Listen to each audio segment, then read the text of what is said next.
and accepting an invitation to be taught by Jehovah and by Jesus, the Son he loves so deeply. Thank you, Brother Newman. Question 5 says, why do humble people respond to Jehovah's invitation? Why do they respond? Humble people. So what is the greatest invitation that any human could have? And we're not talking about invitation to the White House, black and white. What is it? And why would people come? Sister Helia, please. Well, that's the invitation he gives us every week, to be taught and instructed by him and his organization. And so we're very happy to be guided by Jehovah. Yes, very good. Thank you. And Sister Lau, please, in the back. And I appreciate how Psalms 40:17 says, but I'm helpless and poor. May Jehovah pay attention to me. You are my helper and my rescuer. My God, do not delay. So here we can depend on Jehovah as much as we can, because we have nobody else to guide and direct us. So if we are studying the Bible and actually meditating on it and bringing it into our hearts to become part of us, it really helps us to see that we are really poor and helpless. So we need Jehovah to direct us all the time. Thank you, Sister Lau. And Brother Thomas, please. Oh, Brother Thompson, please. I'm sorry. Well, at the latter part of Zechariah 8:23, it talks about they will use all the languages to take a hold of, and then they will have a firm robe of the Jews saying, we will go with you people, and that they heard that God is with you. So when they come to the memorial and they get the chance to see how delightful and how loving we are towards them, they get the notion to say, God is with you people. Yes. Thank you very much, Brother Thompson. Appreciate that. Sister Chamberlain, please.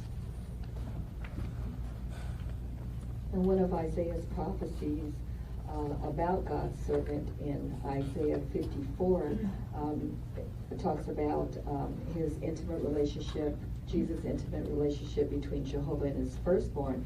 And he said, he awakens my ear to hear like the taught ones. And so during all that time, Jehovah's servant, who was Jesus, listened to his Father and learned from him, and thus became a submissive disciple. And so we should be really humble like Jesus was, because we have that unique privilege as well. Yes, thank you very much. Brother Thompson up front, please. Yeah, it's a joy to be taught by Jehovah and Jesus, his son. You know, it mentions right here in Matthew 17:5, you know, Jesus was coming out while getting baptized. He said, this is my son. It says, the beloved whom I have approved. And he tells us, listen to him. So it's a joy to listen to Jesus, because he knows that he cares for me and he's up under the instruction of his Father. So we really benefit and we really appreciate all this instruction that's coming through. Yes, thank you very much, Brother Thompson. Now, Matthew 28, verse 20. What is it that? Where is Jesus this afternoon? At 1:57 and 1:58 right now. Where is Jesus, Sister Lalena Mera, please?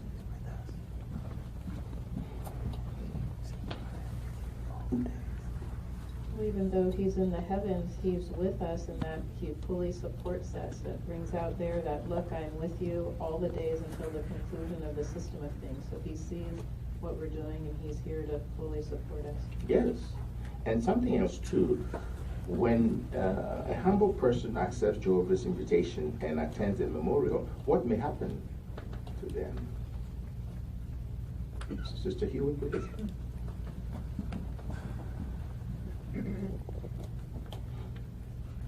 Well, we certainly hope that they would develop a desire to study the Bible. I mean, they came to the meeting, they see what goes on, and we hope that they will continue. Yes, they just might do that. Brother Cruz, please. Thank you, Sister Hewitt. As Zechariah mentions, they see that God is with us. They see the Spirit, they see the instruction that we receive, the quality of it and the wisdom that comes from following Bible principles, and that draws them closer to Jehovah and ultimately to his congregation. Yes, thank you, Brother Cruz. Thank you very much, all of you friends, for your fine comments. And so let's look at one example, one experience of how humility helped one man to attend the memorial. Paragraph 6, Brother Newman. Each year, we make an effort to invite as many people, as many as possible, to attend the memorial of Jesus' death. Many humble people have benefited by accepting our invitation. Consider an example. Several years ago, a man received a printed invitation to the memorial, but he told the brother who handed it to him that he could not attend. However, on the night of the memorial, the brother was surprised to see that same man walk into the Kingdom Hall. The man was so impressed by the welcome he received that he began attending our weekly meetings. In fact, he missed only 3 meetings during the entire following year. What helped him to respond in such a positive way? He was meek enough to change his mind. The brother who invited him later said, "He is a very humble man." Jehovah undoubtedly drew this man to worship him, and he is now a baptized brother. So question 6 says, how did humility help one man to attend the memorial? Sister Gladys Odo, please. Well, a man was presented with a memorial invitation, but upon receiving it, he told the brother that gave it to him that he won't be able to attend. So during the memorial that evening, though, the man showed up. So the brother saw him at the Kingdom Hall and was surprised to see him. And because of the wonderful welcome that the friends gave him, he was so impressed that he kept coming to the meetings after that. And the comment that the brother made about him was that he was a very humble or meek man. So it brings out here that meek people, when they listen to Jehovah, Jehovah blesses them. And now that person is now one of our brothers. He's dedicated and baptized. Yes, indeed. Thank you. 2 Samuel 22, verse 28. Any comment on that? How that applies in this particular situation? Brother Rogers? Well, there, Jehovah had recorded in his Bible that he saves the humble, but he is really against the haughty. Yeah. Serious, isn't it? Thank you, Brother Rogers. John chapter 6, verse 44. Who would like to read that for us? John 6, 44. Let's see. You have to forgive me, please. But I want to call on you. Steve. Sister Steve. Steve, okay. No man can come to see me unless the Father who sent me draws him, and I will resurrect him on the last day. Thank you very much. And so what is this scripture saying? All these meek people, what is this scripture telling us? Is it by coincidence that they just show up, or what? Sister Celeste, please.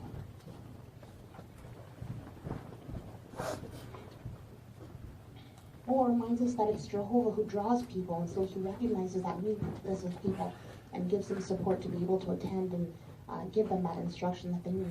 Very good, thank you. And so when we see somebody here who has not attended the regular meetings for a while, what is it that we should say to that person when we see them walking? I thought all hands would be on this screen. Okay, Sister Cox, please. You shouldn't say, where have you been, or I've seen you a long time, because it would be very discouraging. Where have you been? Brother, we are happy to see them. We're glad you're here with us today. Okay, so we come to the meetings. How can what you and I learn at meetings and reading the Bible help you and I to remain humble? Paragraph 7, please, Brother Newman. What we learn at meetings and what we read in the Bible can help us to be humble. In the weeks leading up to the memorial, our meetings often focus on the example of Jesus and the humility he showed in giving his life as a ransom. And during the days before the memorial, we are urged to read Bible accounts about the events surrounding Jesus' death and resurrection. What we learn at such meetings and what we read in those Bible accounts deepen our gratitude for the sacrifice Jesus made for us. We are moved to imitate his humble attitude and to do Jehovah's will, even when it is difficult for us.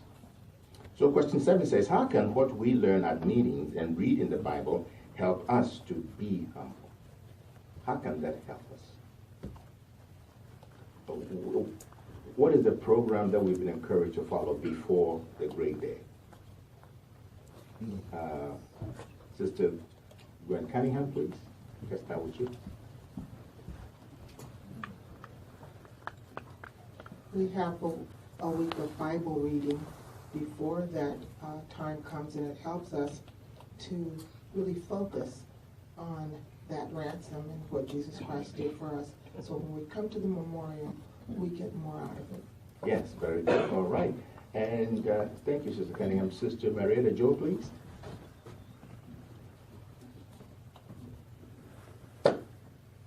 As we do our Bible readings, we get a lot of detail about what Jesus went through emotionally. He knew it was going to happen in a few days, in a week, whatever the case might be. And it just deepens our appreciation of the great sacrifice that he did for us. Yes, indeed. And in the weeks leading up to the memorial, have you noticed the focus of all of our meetings? So, well, what have you noticed? Jada, please. It's all been focused to the memorial. Yes, it's all been focused. I mean, and it focuses on what example that helps you and I. Sister Hilliard, please. Yes, as we're learning, as we're reading the Bible and we're at the meetings and we focus on Jesus' example, we see the great humility that he displayed, and so that deepens our appreciation to try to follow his humble example. Yes, thank you. And Sister Lau? And then we see this account where he's on Mount of Olives and he just connects away, goes away from his disciples and bends his knees and prays to Jehovah, his Father, to remove this cup. But then he is really showing us how we need to pray if we're in situations where we have no control over. So here is his humility on relying on Jehovah to rescue him in a way. Yes, thank you. And so what is the single quality that anyone who wants to inherit the earth has to have? It's not optional. You must have that or you stay this side. Sister Chairman? We all need humility.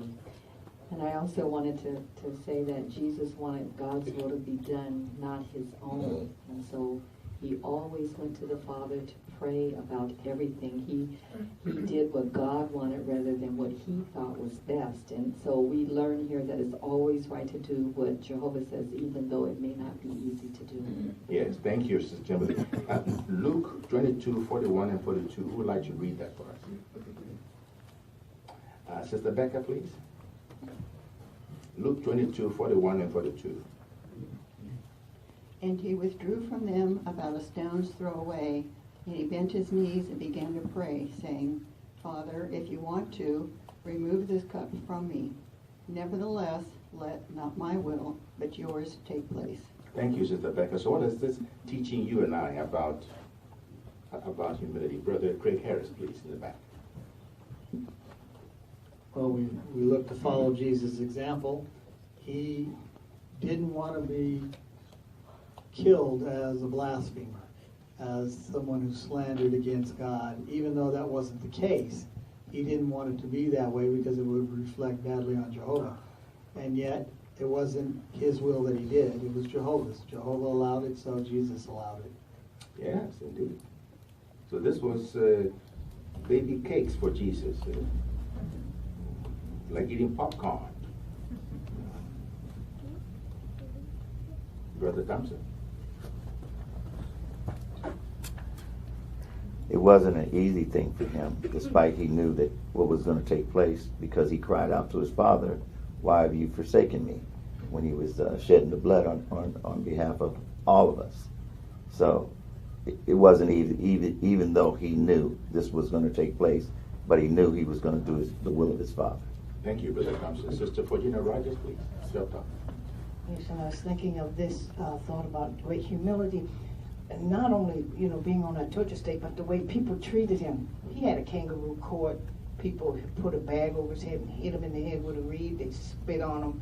They punched him in the face. He never said a bad word. He continued to stand there and take it because, he knew what it all involved, and he didn't want to deviate any way from the course his father had set him on. Very good. And so the lesson for us is we are moved to do, when it comes to imitating Jesus' humble attitude, we're moved to do it under what circumstances?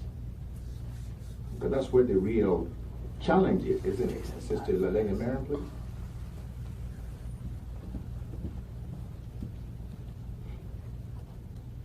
A fine example with Jesus helps us do Jehovah's will even when it's difficult. Jesus was in agony over what was happening, but he did Jehovah's will, so we want to do the same. Isn't that something?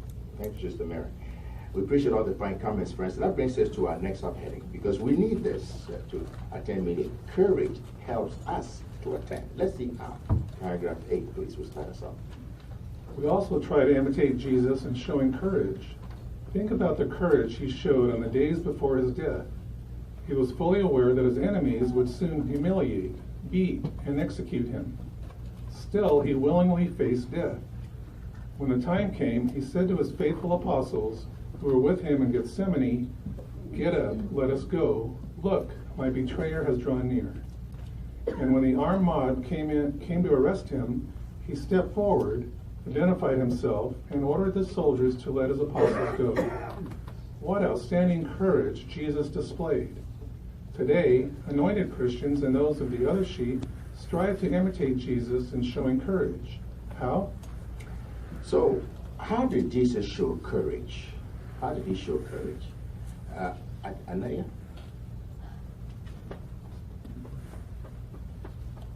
Jesus didn't try to hide when they came to get him.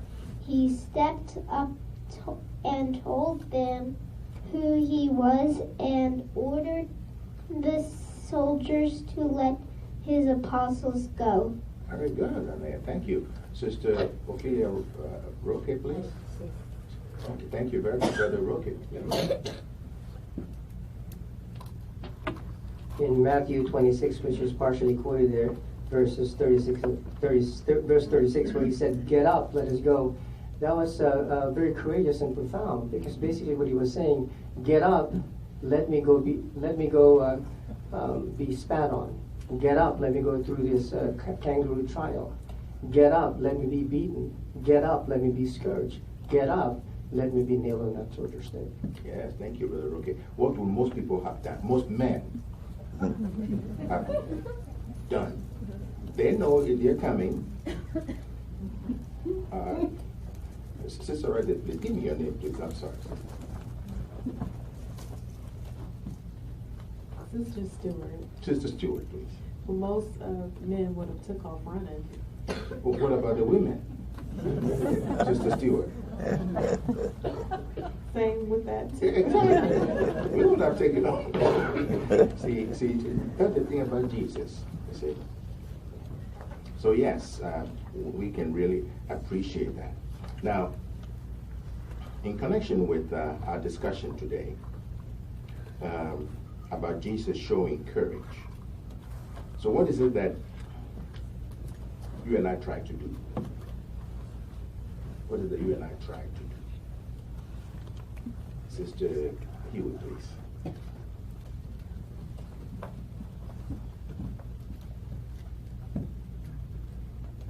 Well, we want to be courageous too, no matter what our obstacles. And some of the friends have terrible obstacles, family, opposition, and we don't even know.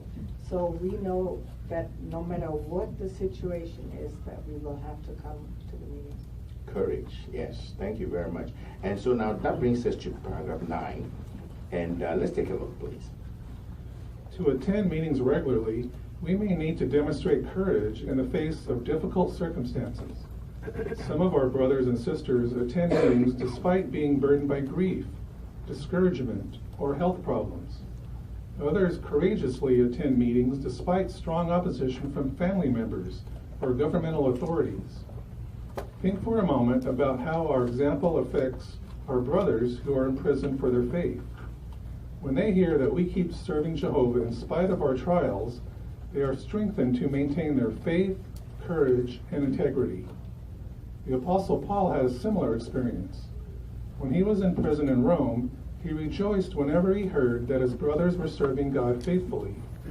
Shortly before, or just after his release, Paul wrote his letter to the Hebrews.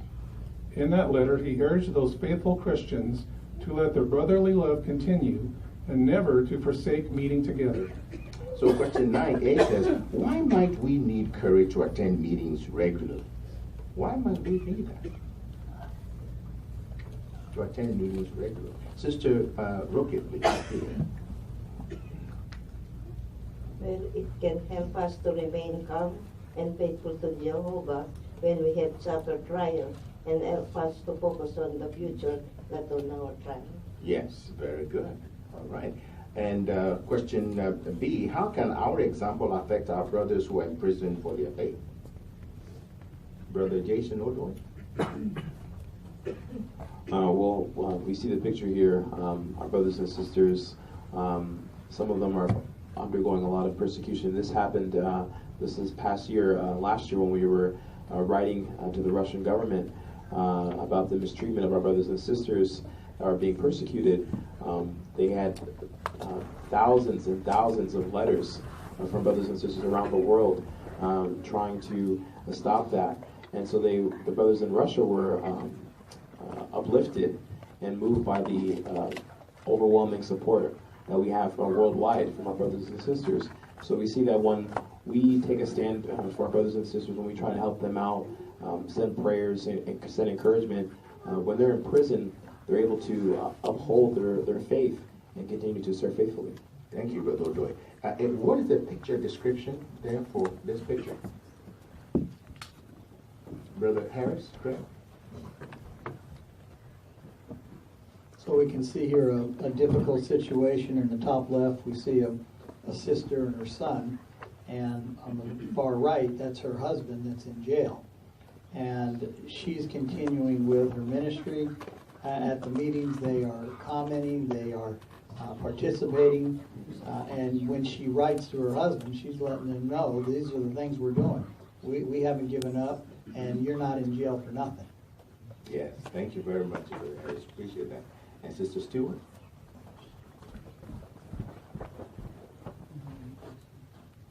And what I noticed about our dear sister is that she has on khakis, and her son has on jeans. So maybe they had to rush and hurry and get to the meeting so they can get there safely. Yes, thank you very much. We appreciate that. And Brother Thomas, please. Like Brother Jason Odoy mentioned about Russia, we have other problems too, like in Guatemala, Venezuela, Honduras, El Salvador, and they're suffering things like that too. They got to go through all these difficulties because of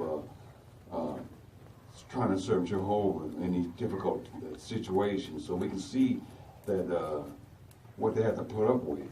Yes, thank you. And when Paul wrote his letter to the Hebrews there, Hebrews 13, Hebrews 10, 24, 25, and Hebrews 13, 1. What did he encourage the brothers to do? This was shortly before or after his release from prison. Sister Chamberlain, please. Well, first of all, Paul wasn't here referring to just any type of prisoner. He was speaking about the brothers that were in prison for their faith, and because he himself had been in prison before too. But he he commended the brothers for having expressed sympathy for those in prison. Yes, very good. Appreciate that. And Sister San Luis, please. Bethany? Where it says not forsaking the meeting together, this sister whose husband is in prison, she could have stayed home because of all the turmoil that's going on, or in depression because her husband was in prison, but instead she knew where she needed to be. She was at the meeting, so she could receive that encouragement. Very good. Thank you. Brother, let's see. Sister Tisha Cunningham, please, first. And And also, when you look at the expression of her face, she's not worried. You can tell that she has committed herself over to Jehovah. Her son looks back, but she's looking straight ahead, not worried about the chaos going on behind her. She safely makes it to her destination. She's happy and joyful. And then setting a fine example for her son, they're writing a letter together to his father as well as to her husband. So it shows that she's staying active, and it shows that she was already preparing herself for that day. So when it came, she was ready to follow through. Thank you. Don't you, the way she's holding her head up in the top left corner there with her head up, isn't that something? Bring it on, huh? I'm going. Okay, Brother Rich Rogers. When I first saw this picture, I thought about the instructions that the service committee received for those that were going to go on the preaching campaign in Israel. They stated to us to tell those friends, the delegates, that it was optional for them to wear a tie to the meeting. They said most of the brothers, a lot of the brothers do not wear ties simply because it's so much opposition. If they're walking to the meeting or whatever, it could prevent them from getting to the meeting. So a lot of times we always have to remember that neckties and everything is Western culture, and we have a theocratic culture. So where it's acceptable, we wear it. Where it's not, we don't. Yes, thank you very much. We appreciate all those fine comments, friends. Let's move on as we look at paragraph 10 through 11, please. We show courage when we invite relatives, workmates, and neighbors to the memorial. Why do we invite such ones? We are so grateful for what Jehovah and Jesus have done for us that we cannot hold back from inviting others to attend the memorial. We want them to learn how they too can benefit from Jehovah's undeserved kindness by means of the ransom. When we show courage by meeting together, we also display another precious attribute, one that both God and His Son display in outstanding ways. Brother Newman, could you please read for us Ephesians 1, verse 7, please? By means of Him, we have the release by a ransom through the blood of that one, yes, the forgiveness of our trespasses, according to the riches of His undeserved kindness. Thank you very much, Brother Newman, for the fine reading for us. So, question A says, whom should we invite to the memorial? Whom should we invite? Jennifer, please.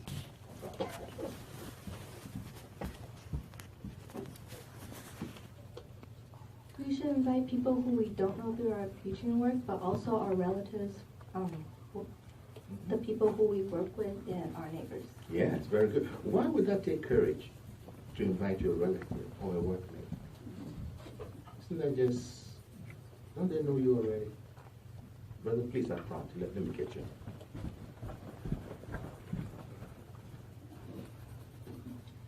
Brother Jenkins. Brother Jenkins, yes. Well, when we think of our relatives, they're sometimes not pleasant people. They may even be opposed to the truth. Even workmates, they may have things that they think they know about Jehovah's Witnesses, but it takes courage to invite them because we're going to enjoy it and it's important to us, and by that invitation they see the importance themselves. Very good. Thank you very much, Brother Jenkins. We appreciate that. And so we just read Ephesians 1:7. What reason does Ephesians 1:7 give for doing so? What is the reason? Why do we do that? Brother Roque, please. Well, the ransom sacrifice is given not just to Jehovah's Witnesses, but to all mankind. So when we invite them to observe the memorial, we give them that opportunity to be able to benefit from that ransom sacrifice. Yes, thank you, Brother Roque. And the purpose of the ransom, according to Ephesians 1:7, is for what is the benefit? Why we want to get Sister Martinez, please.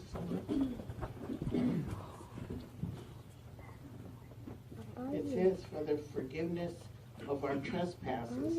So just like Brother Roque said, we want to be reconciled to God. And the only way that can happen is by putting faith in Jesus' ransom sacrifice. Thank you very much, Sister Martinez. Sister Cox, did you have a different comment? And so this will help them to see too that their trespasses are also forms that ransom to be forgiven as well. Yes, indeed. Sister Otio. And because it's undeserved and we really can't do anything ourselves for it, we're so grateful. We're so grateful for the ransom, and we want other people to know. Yes, thank you. And you know, when you go to some places of worship, during the service, what might they do? What might they pass along? But what is the people will see? And accepting an invitation to be taught by Jehovah and by Jesus, the Son he loves so deeply. Thank you, Brother Newman. Question 5 says, why do humble people respond to Jehovah's invitation? Why do they respond? Humble people. So, so what is the greatest invitation that any human could have? And we're not talking about invitation to the White House, black and white dinner. What is it? And why would people come? Sister Helia, please. Well, that's the invitation he gives us every week, to be taught and instructed by him and his organization. And so we're very happy to be guided by Jehovah. Yes, very good. Thank you. And Sister Lau, please, in the back. And I appreciate how Psalms 40:17 says, but I'm helpless and poor. May Jehovah pay attention to me. You are my helper and my rescuer. My God, do not delay. So here we can depend on Jehovah as much as we can, because we have nobody else to guide and direct us. So if we are studying the Bible